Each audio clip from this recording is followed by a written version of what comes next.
They were just starting out and could only afford the one ring, so they got her the wedding band. My father would present a diamond engagement ring to my mom as an anniversary present many, many years later. He was okay with just the gold and onyx ring his parents had given him when he was 17. When my mom passed in 2011, my dad commemorated their 60 years by taking the diamond from her ring and mounting it on his. My brother and I worried about him living alone in Southern California. However, my dad's an outgoing guy, and within a year, he connected with a widow, a good family friend. They were enamored of each other. They're living together. He plays piano. She sings. They perform a gig or two each month at the local senior centers. They do all the old standards. Someday My Prince Will Come, My Funny Valentine, and they're always learning new tunes for their repertoire. It's a delight to watch them construct this second chapter of their lives. When my wife passed last year, my dad gave me much advice and counsel. He said, go back to work and keep busy. And so I did. I got up every morning, I got ready, I fed the dogs, I slipped on the wedding band, grabbed the briefcase and headed off to the office. I kept busy like nothing had changed. We were college sweethearts in Berkeley. And after 2 years, I proposed, and then we designed our rings. We drew up and wrote down what we wanted, and then she translated everything into Chinese, and we mailed it off to her parents in Hong Kong.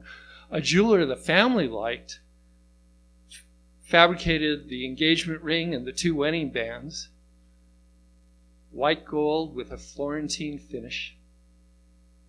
They sparkled and glowed when they arrived, special delivery about a month later. Our special blend in the American melting pot of combining my Jewish background and her Chinese culture. For the wedding, we had the rabbi, the chuppah, breaking of the wine glass, and a tea ceremony. I'd take her to Cantor's Deli. She'd take me to dim sum. And we mixed it up like that for the 40 years of our adventures together. And even at the end, the plain pine coffin of Jewish tradition, the cremation to honor her wishes and her faith, and on the anniversary of her death, reciting the mourner's Kaddish, lighting the joss sticks next to the freshly prepared offerings.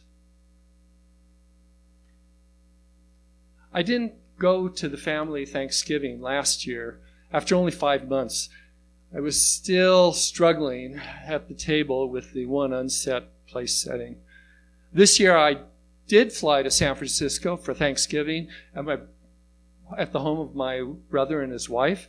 Their 2 boys joined us, the younger with his girlfriend, the older with his wife. As we prepared dinner, that younger nephew and his girlfriend asked us to stop everything and join them in the dining room. They had news. He had proposed that morning, and she had accepted.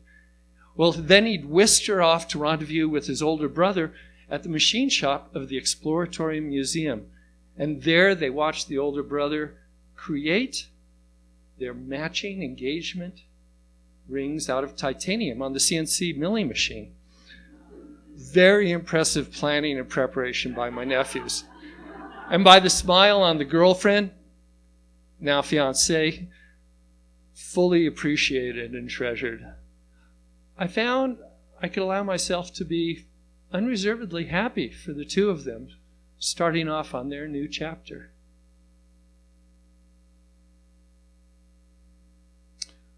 On the final days of my wife, she said to me, I hope you'll be able to move on. For a while, the best I could muster was moving through. I held a celebration of her life for her family and friends in Los Angeles, and then a month later, the second commemoration in San Francisco, and then a third in Colorado, and then a fourth and final in Richmond, British Columbia with her extended family. So not ready to let go. I still wore the wedding band. I stayed busy with work, with purging all her clothes and things out of the closet and drawers, with sending emails to update user accounts. So not ready to move on. But in February of this year, Valentine's Day and Chinese New Year fell in the same week, and my life was cast adrift in memories, and I recalled her wish, her hope that I would move on. So I retired from work, so I had time to start thinking everything through. It took a while to sort it, to let our memories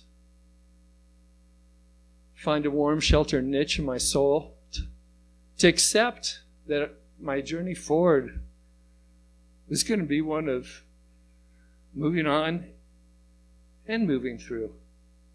And in spring, I set aside the wedding band and didn't put it back on.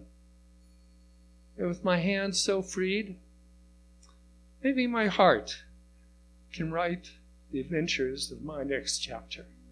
Thank you.